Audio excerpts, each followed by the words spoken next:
Absolutely, and in clear first right now, Hikaru, this might have been your hardest day in terms of talent you had to play against, which included Fabiano and Wesley So. But you managed to score 2 wins, big wins, out of 3, the other one against Lania Dominguez. How do you feel you're playing right now? You seem like you're pretty much in shape. Yeah, I mean, I've played a lot on the internet, so I would assume it transfers over to the board. You know, I think as far as the Fabiano game, I mean, it would have been nice if he could have done this in Isle of Man in 2019 rather than playing it here today, because this is a line I had looked at even back then. Of course, in the game he played at Petrov, it was a draw. I didn't qualify for the candidates, and you know, I became a streamer instead. So it's, wow. Things could have gone a lot differently. But yeah, so I had this idea from 2019. I think for Fabiano, he didn't know exactly how to play it, and it was just very unpleasant. And eventually, I mean, he kind of just cracked. He had no time, so it was very good.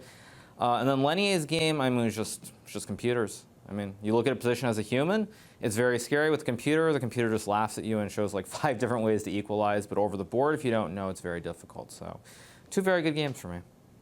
2 very good games and a very good day, very good standing. Blitz coming up.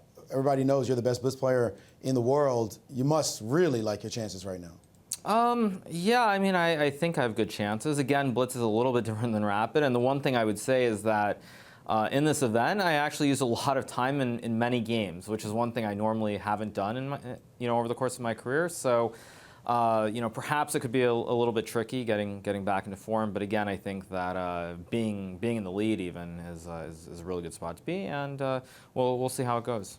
You had one Grand Chess Tour event. I think it was Paris 2016. You were competing against Magnus.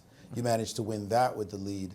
Have you had another Grand Chess Tour victory other than that one? I think I won a Rapid and Blitz here in St. Louis, I think, in 2018 maybe? I don't know. 2018, yes. Mm-hmm. Yeah, something like that. But anyway, I think what I would say is I just felt I was very solid. I played pretty well, and if you're solid and you take advantage of your opportunities when they present themselves, good things tend to happen. And I don't think I was ever really in much danger, except for maybe the game against Laquang. So it's very good.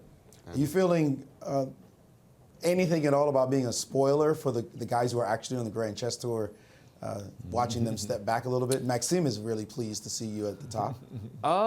I didn't actually think about that. The thought had not crossed my mind. I just enjoying the event, playing, and you play good chess, good things happen. And I feel like overall, as I said the other day, I'm playing with house money, not really concerned. So if I play well and good things happen, good for Maxime, maybe bad for Fabiano, but that's how it goes.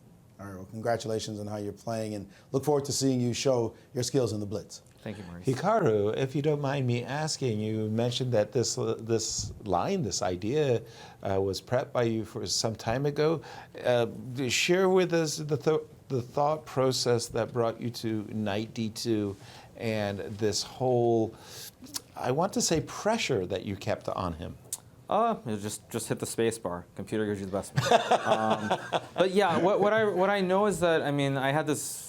I guess it's like if I looked at the Lenny game, what I did, it's good for a game, and now everyone will go home, look at it, and it won't be good for the next game. And the same thing applies to the Fabiano game. So what I would say is that if you go forward to this bishop f4, this is all still prep. Yeah, castles bishop f4, and here instead of rook h8, I think rook g8 is supposed to draw. There's like a very long sequence with like rook g8. I think it goes bishop g3, knight e7, rook c1, c6, d5, rook g4. You take the juicer on h7, and then rook c4. And it's a very long line where it should be a draw. But again, wow. Like is it practical for someone to find this over the board in a rapid game? I don't think so. In a classical game, maybe, but in rapid, it's just nobody's gonna find these sorts of ideas.